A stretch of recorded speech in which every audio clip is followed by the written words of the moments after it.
அவன் இல்லாத இடமேது? முத்தமிழ் இருக்கும் இடத்திலெல்லாம் முருகப்பெருமான் இருப்பது திண்ணம் ஐயா, திண்ணம்.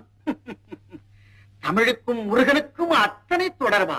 அதனையா அப்படி கேட்டுவிட்டீர்? தமிழ் எழுத்தின் வடிவம் எல்லாம் என் தண்டவாணி தெய்வம் அல்லவா? விளக்கமாக சொல்லும்.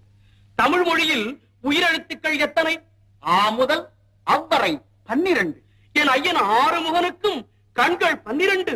ஓஹோ, உயிரெழுத்தும் 12, பக்தருக்கு ஒளி கொடுக்கும் ஆறுமுகனின் கண்களும் 12. பலே.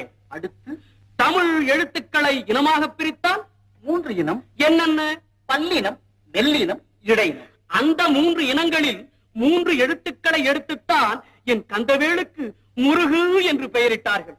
முருகு என்றால் அழகு, இளமை, பெருமை, உயர்வு, முதுமை இல்லாமை, இன்னும் சொல்லிக்கொண்டே இருக்கலாம். நல்ல